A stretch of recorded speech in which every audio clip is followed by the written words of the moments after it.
정치권 얘기도 살펴보겠습니다. 주광덕 한국당 의원이 조금 논란이 되고 있는 것 같습니다. 오늘 기자회견을 했다는데 그 내용부터 좀 들어보겠습니다. 이게 바로 대통령이 저희들 보고 인사청문 해달라고 요청한 서류입니다. 이 안에 첨부 서류로 정확하게 57쪽에 표철되어 있는 게 안경환 후보자 아버지의 재적등본입니다. 이 재적등본에 한글로 또 지금 말한 사항이 나와 있습니다. 이게 인사검증 시스템이 박근혜 방식, 문재인 방식 달라야 이게 밝혀지는 내용입니까? 실정법적으로나 절차법적으로나 법 규정을 위반한 사실이 전혀 없다는 말씀을 우리 선배 동료 의원 여러분과 언론인 여러분께 말씀드립니다.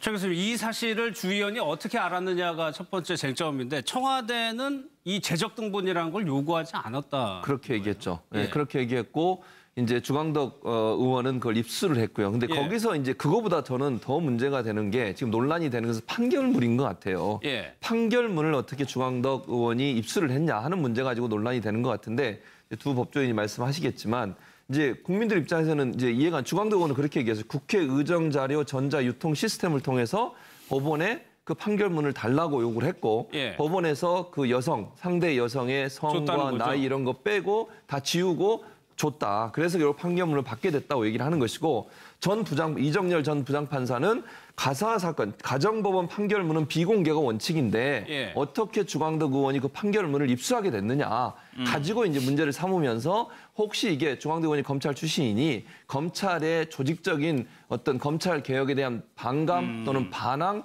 이런 어떤 한 형태로 이게 드러난 게 아닌가 하는 그런 예. 의혹이 일고 있어요. 그래서 국민들이 궁금해하시는 것은 과연 이 판결문을 주광덕 의원이 정상적인 방법으로 합법적으로 받을 수 있는지 하는 예. 부분이 의문이라고 보여지고 그 부분은 아마 이제 법 쪽에서 지금 서로 지금 말이 다르지 않습니까? 전 부장판사는 이거 비공개인데 어떻게 입수하게 됐느냐라고 논란이 되고 있고 주광덕 의원은 정상적인 절차를 통해서 받았다고 하니 예. 이 부분이 두 부분이 지금 충돌되고 있는 상황이라고 볼 수 있겠습니다. 예, 검찰 출신이고 정무비서관, 김기춘 실장 밑에서 정무비서관으로 일했던 분인데 만약에 주 의원이 얘기한 것처럼 그런 절차를 통해서 받았다면 오히려 문제는 대법원 법원행정처가 있는 거 아닌가요? 예, 그러니까 대법원 법원행정처에 왜 줬는지 이게 예. 절차에 맞는 건지 다시 한번 확인을 하면 되는 거죠. 이게 그렇죠. 간단한 거예요.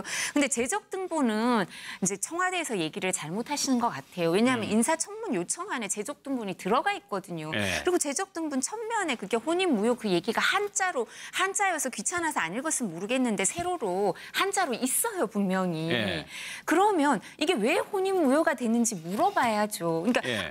본인들은 안 받았다는데 본인들이 작성해서 의원들한테 보내준 청문위원들한테 보내준 국회에 보내준 청문 요청안을 그럼 이게 어떻게 들어갔겠어요? 누가 그러니까 요청한 것도 거기도 아닌데. 청와대 검증에 구멍이 뚫렸다는 부분이 그 그러니까 부분이죠. 누구 직원인가가 실수를 한 거죠. 예. 그러니까 그리고 재적등본을 안 보는 경우가 없어요. 원래 인사 그 체크리스트 한 200개 되는데 거기엔 반드시 재적등본이 들어가 있게 되고요. 뭐 그 정당에서 공천을 받더라도 재적등본은 이제 요구를 하는 경우도 있거든요. 공천 받을 때도요? 그러니까 이거는 재적등본 안 받았다는 거는 이제 너무 이렇게 검찰 개혁이란 목표를 생각해서 사람에 대해서 대통령께서 낙점을 하다시피 이 사람이 적임자라고 하니까 소홀한 게 아닌가 싶어요. 그래서 근데 판결문 부분은 저희도 판결문을 구한 경우가 있어요. 이렇게 저렇게 정식으로 국회의원 할 때 판결문을 이제 인사청문을 할 때 저렇게 요청하면 대법원 행정처에서 근데 그게 가정법원 판결은 아니었어요. 그러니까 받은 경우가 있는데 지금 이렇게 주장하는 사람이 있으니까 이 부분에 대해서는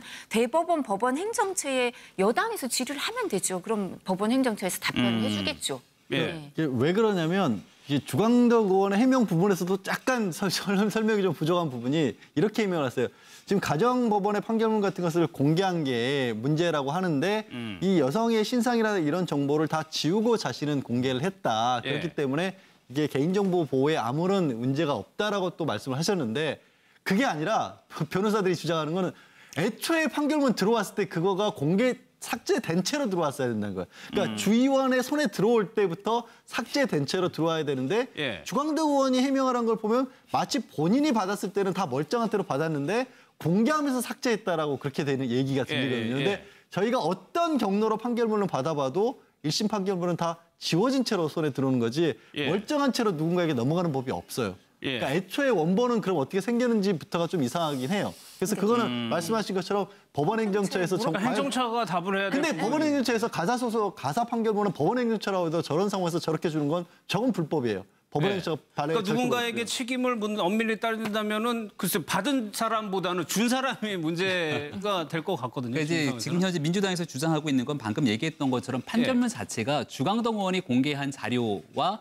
그리고 실제 국회가 받은 자료가 있을 것 아닙니까? 그 두 개가 다른 거다. 그렇기 때문에 주광덕 의원이 받은 거는 법원 행정처를 통해서 공식적으로 받은 게 아니라 비공식적으로 누군가를 통해서 받은 것이 아니냐. 그 비공식적으로 준 사람들이 결국은 검찰 개혁을 의도적으로 방해하기 위한 행위를 한 사람들이 만약 이러한 일을 꾸민 거라면 좌시하지 않겠다. 뭐 이런 입장을 취하고 있는 거거든요. 근데 여기에 대한 논란이 증폭되기 시작했던 건 결국은 인사검증에 대한 야당의 문제제기부터 다시 돌아가게 되는 겁니다. 그러니까 내일 이제 야3당이 합의를 해서 국회 운영위원회를 열기로 했죠. 그리고 나서 누구를 출석시킬 건가에 대한 논의를 하게 되는 거는 조국 민정수석 그리고 조현옥 인사수석을 출석시킬 거냐 말 것이냐를 가지고 논의를 하게 되는 건데 여당 입장에서는 안경환 후보자가 자진 사퇴했던 부분들은 일단은 뭐 본인들의 실패나 패착이라고 볼 수 있는 거지만 이게 여기서 끊고 인사청문회 전국에서 더 이상 이 인사 라인의 실패로 문제가 돼서는 안 된다는 생각을 가질 겁니다. 그렇기 때문에 여기에서 더 이상 이 인사 검증에 실패한 조국 수석이라든지 더 이상 문제가 확산되지 않는 상황에서 좀 어느 정도 끊어야겠다라는 생각들이 좀 강한 것 같고요.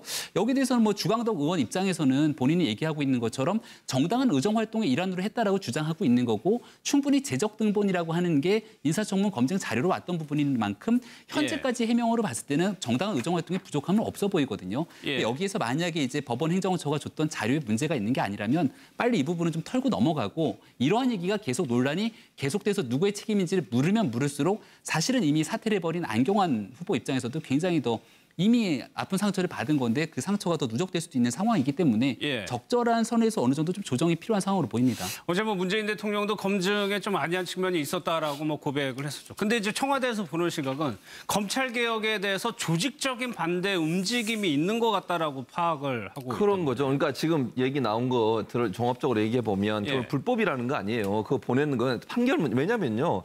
재적 등본은 사실 이게 뭐 어떤 이유로 이 사람이 이혼을 했냐를 자세하게 써놓은 건 아니잖아요. 이혼했다는 경력이 있는 거고요. 그런데 판결문을 보니 이 사람이 남의 도장을 몰래 파서 그걸로 도장을 찍어서 했다는 게 문제가 돼서 논란이 됐던 거거든요. 그러니까 판결문이 나왔기 때문에 사실은 안경환 후보자가 사퇴까지 이르게 되는 중요한 요인이 됐어요. 그렇죠. 판결문 내용이 공개되면서. 그렇죠. 판결문 내용이 아니었다면 이렇게까지 안 갔을 수도 있어요. 이혼한 게 뭐 큰 문제는 아니잖아요.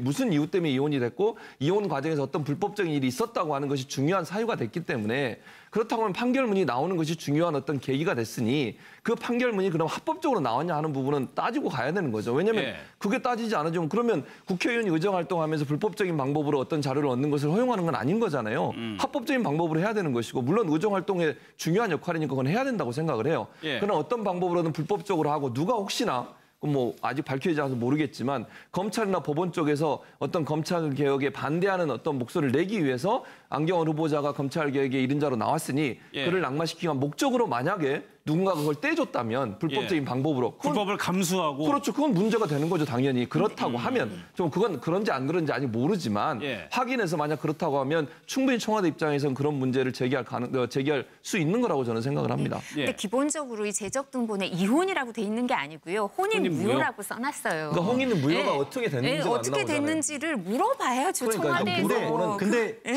처음에 청와대에서는 재적 등본을 안 받았어요. 그건 청와대에서 또 해명을 했어요. 청와대에서는 다른 자료에 의해서 모자 관계가 확인이 돼 있기 때문에 재적 등본을 요청하지 않았고 다만 안 후보 본인이 청와대가 아니라 국회에 제출하면서 재산관계와 관련된 서류에서 별도로 재적 등본을 첨부를 했다고 그렇게 나왔어요. 근데 안 후보 본인이 어떻게 얘기를 했냐면요. 어머니가 외국 국적을 갖고 계시잖아요. 모친이. 그러면서 이제 부양을 안 하고 있으니까 재산을 신고를 그걸 안 했다고. 설명하면서 냈죠. 그걸 청와대에 설명하면서. 아니 그거는 청와대에 내지 않았다고 했어요. 그건 청와대에 안 냈어요. 근데 본인이 재적 등본을 그래서 얘기를 설명을 했다 그러잖아요. 그죠? 그러니까 청와대에 뿐만 아니라 혼인 무효라고 설명한 부분은 그 부분은 안경환 후보 본인의 아니라, 오해였다라고 또 다시 나왔어요. 그리고 뿐만 아니라 200개 체크리스트에 보면요. 이혼을 했느냐, 이혼을 했다면 무슨 원인으로 했느냐 이게 있어요. 그러니까 그거에 대해서도 조국 수석에게 혼인 무효라고 설명하지 않았기 때문에 이혼을 알고 있었는데 40년 전에 이혼한 거에 대해서 왜 이혼했느냐까지 다시 물어볼 수는 없잖아요. 아니요, 그게 들어가 있다니까요. 그러니까 거기에 본인이 안 썼다며. 그러니까 왜 안 썼으면 왜 안 썼냐고 물어봐야죠. 그것도 문제지만 불법으로 받았냐 안 받았냐도 확인을 해야 된다는 거예요. 이 부분도 사실은 제가 편들려고 하는 게 아니라 저희가 해보면요. 검찰에서 판결문 갖다 주는 경우가 없었어요. 저도 그 부분이 왜냐하면 조금, 예. 이게 법원 행정처 이 사법 그 시스템이 이 여기 들어갈 수 있는 사람들이 제한돼 있다고 이 아이디나 패스워드를 갖고 있는 사람이. 예. 근데 검찰에서 그러면 지금 이렇게 주광덕 의원과 여기가 갖고 있는 게 다르다. 민주당 의원들이 갖고 예. 있는 게 다르다. 그럼 주광덕 의원한테 이 관계 어떻게 됐는지는 이거를 검찰 개혁이 그런데 어떤 방법으로 하여튼 구해서 줬다고 치더라도 그럼 그걸 법원 행정처한테 질의를 해서 답변을 듣고 나서 그 다음에 사실관계를 얘기하자고.